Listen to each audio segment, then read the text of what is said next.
Welcome to the first episode of Katz cool Pawcast, podcast, where we dive deep into the fascinating world of our feline friends.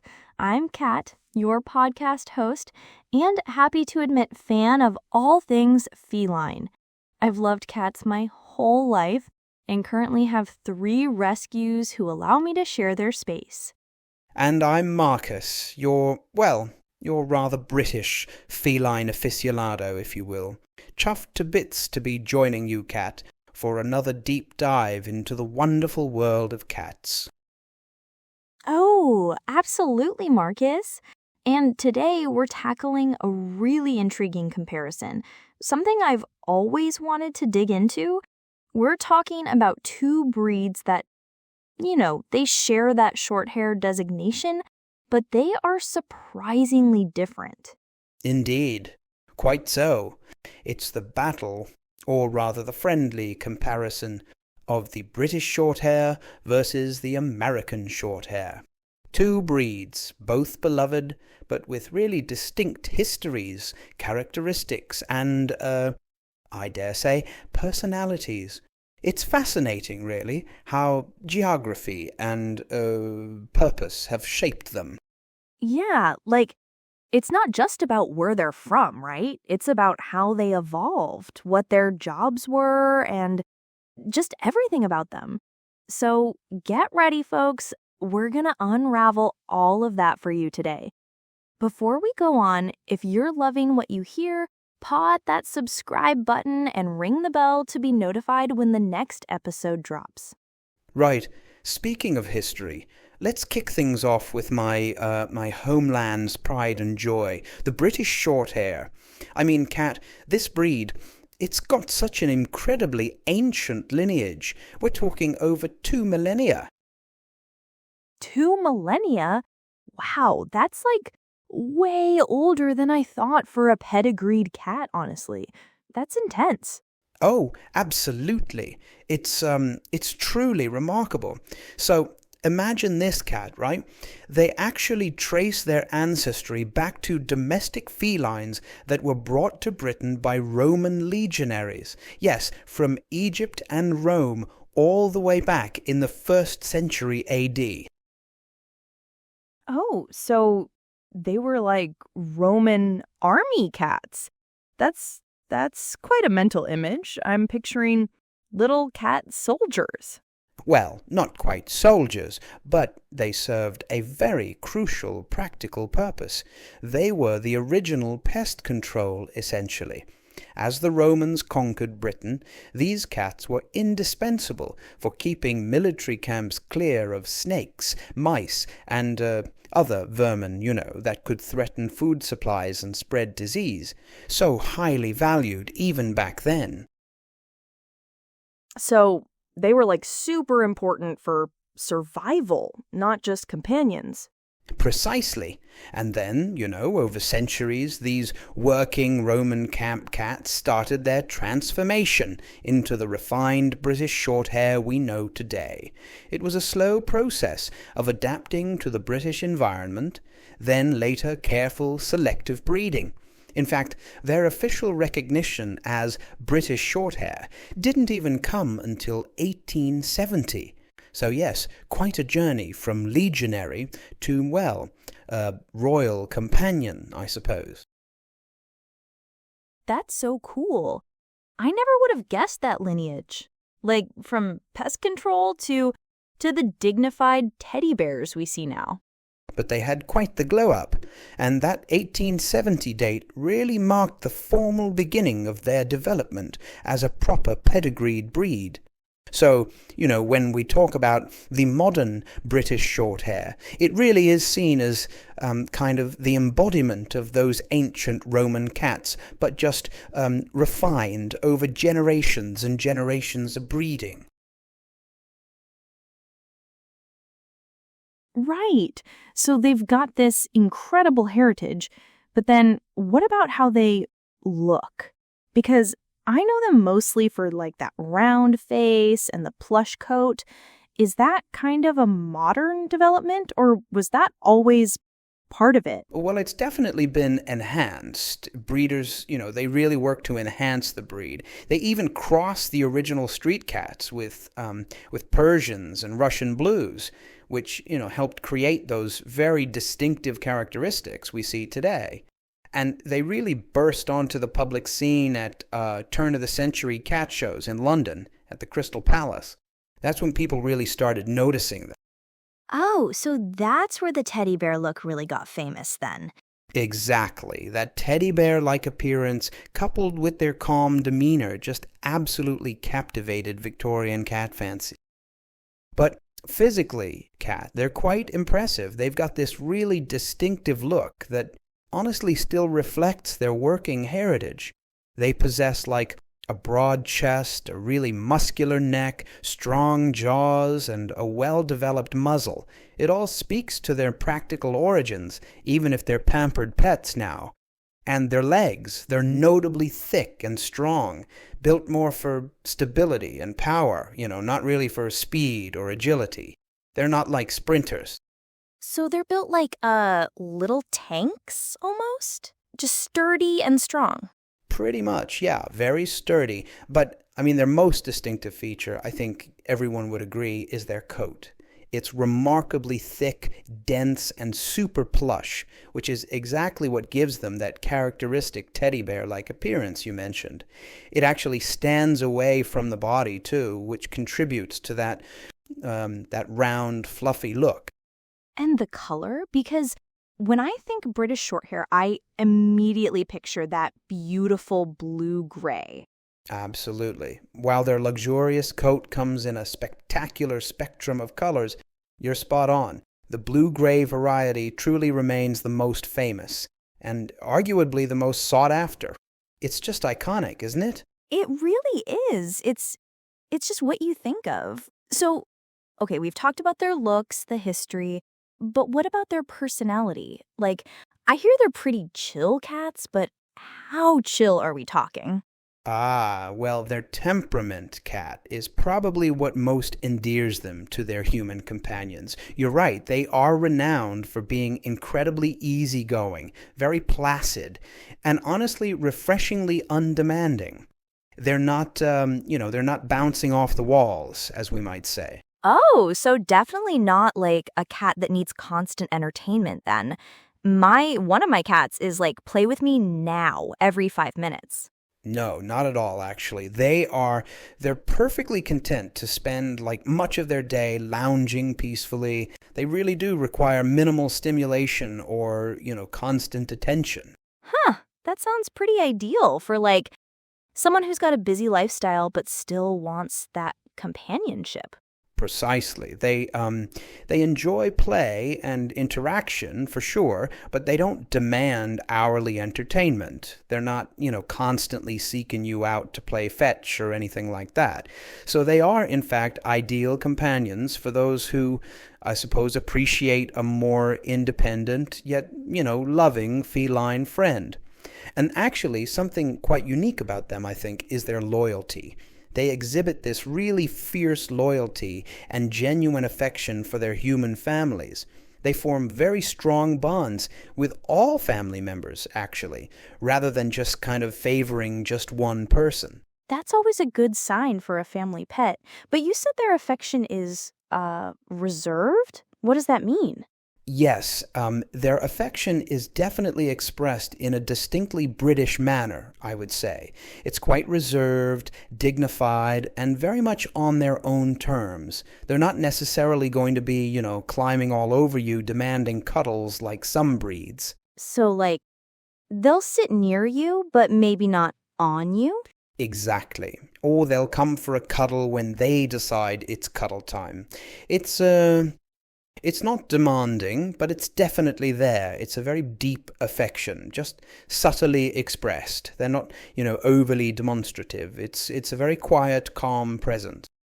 So, Marcus, we've talked about the British Shorthair, and it's got this ancient, almost royal vibe, right? But the American Shorthair, that's a whole different story. It's really deeply intertwined with the colonial history of North America. Oh, absolutely, Kat. I imagine it's less about Roman legions and more about, well, sailing ships and pioneering spirit, wouldn't you say? Exactly. So these cats, they're believed to have come over with early European settlers to the New World. I mean, we're talking possibly as early as the Mayflower voyage in 1620, or even before that with the very first settlements. Right, so they weren't exactly coming over for leisure, were they? They had a job to do. Oh, for sure. They had an essential practical purpose, especially during those super dangerous ocean crossings. They were there to protect valuable cargo from, mice and rats. Because if you think about it, rats could just devastate food supplies and, spread disease aboard those ships. So they were really crucial. So not just companions, but essential crew members, really, just like the British Shorthairs were like little cat soldiers for the Romans. Pretty much. And the development of the American Shorthair as a distinct breed actually started much more recently than its British counterpart. The first recorded breeding, officially, for what would become the American Shorthair was around 1904. And get this, the British Shorthair actually served as one of the parent breeds in that development. Oh, that's interesting. So they've actually got a little bit of British heritage in there after all, a transatlantic family tree, if you will. A true melting pot. And originally, they were known as the domestic Shorthair. But then in 1966, they got a pretty significant rebranding. They were officially renamed the American Shorthair, which, makes total sense. It really reflects their unique American heritage and helps distinguish them from just regular house cats. So it's very much a conscious effort to really establish their own identity. That's clever. Yeah, and it's really a fascinating example of how environment and purpose can totally shape a cat's development. Their strong ratting history, developed through generations of working aboard ships and in colonial settlements, fundamentally influence their high energy levels and hunting instincts. So that explains why they're perhaps a bit more energetic than their British cousins then. It's literally in their DNA. Absolutely. It's all about that working background. And they've become super popular, actually. By 2020, the breed ranked as the 8th most popular pedigreed cat in the world. So that really tells you they're beloved companions, but also still have that working cat appeal. They've really hit that sweet spot.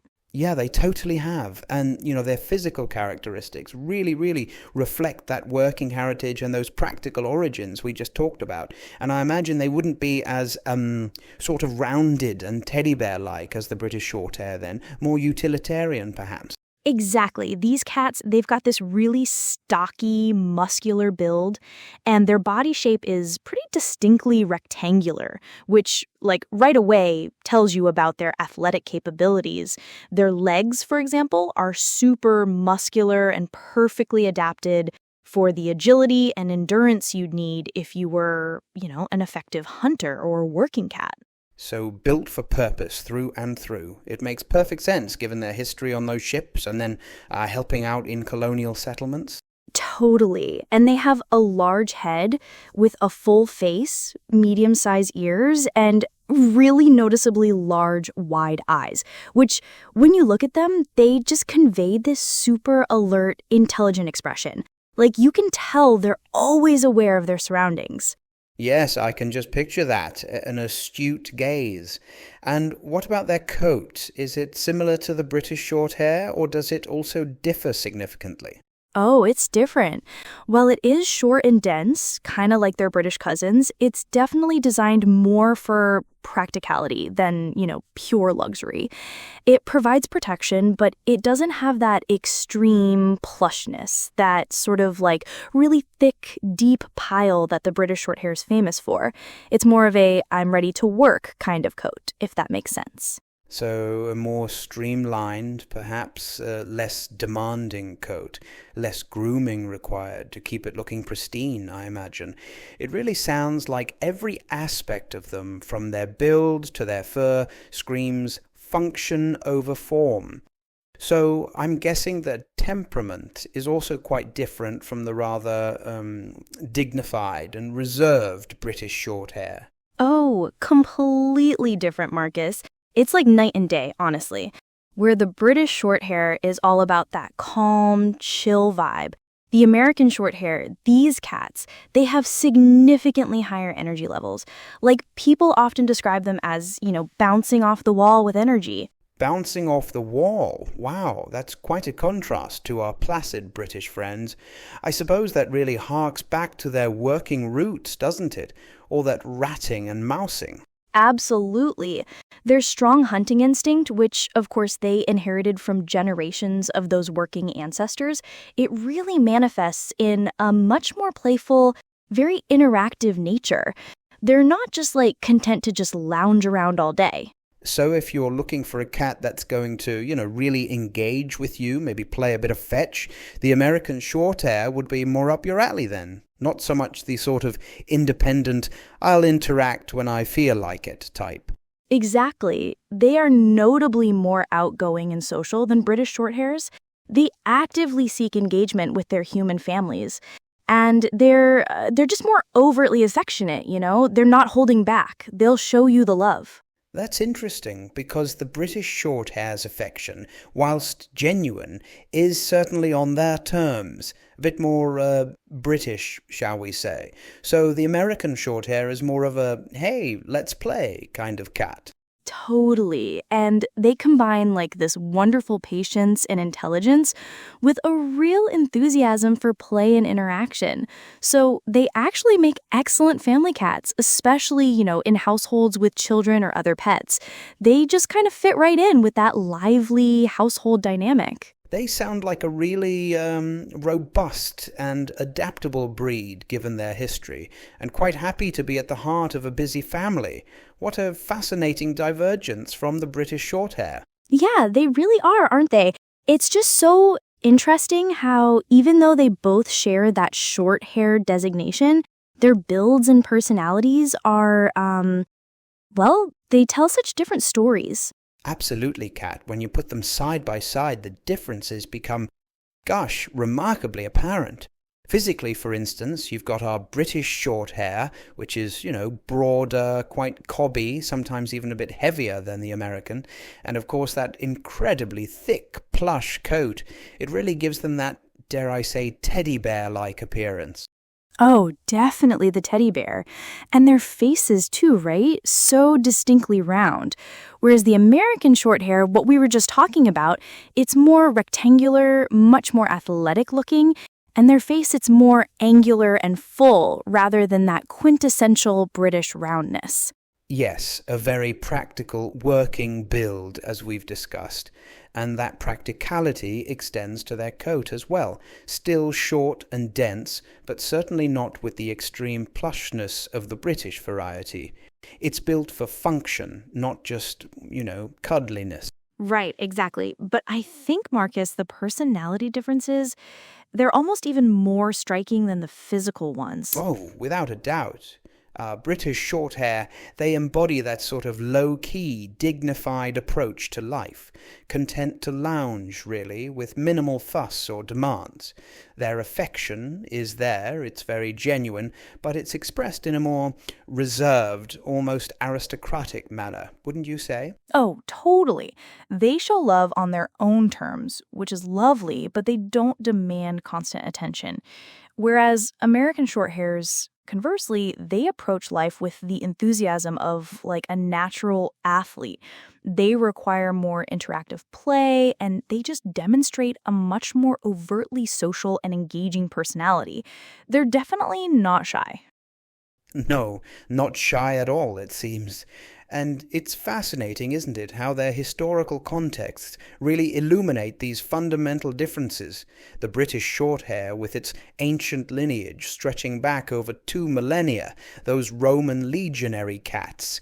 It's a direct connection to, centuries of British history. Yeah, and then you have the American Shorthair, which, while it has a shorter documented history, it just perfectly represents the spirit of American colonialism and that practical, hardworking ethos that really helped build a nation. They were working cats through and through. Precisely. So, one, a noble companion refined over centuries, and the other, a robust, adaptable worker, shaping its environment as it helped shape a new continent. What incredible stories. So, I guess to wrap things up, it's just so clear that the British Shorthair and the American Shorthair, they really do represent two totally distinct approaches to feline companionship. They absolutely do, Jen. The British Shorthair, with that ancient Roman heritage and its dignified, well, almost teddy bear-like presence, it really offers a calm, low-maintenance companionship.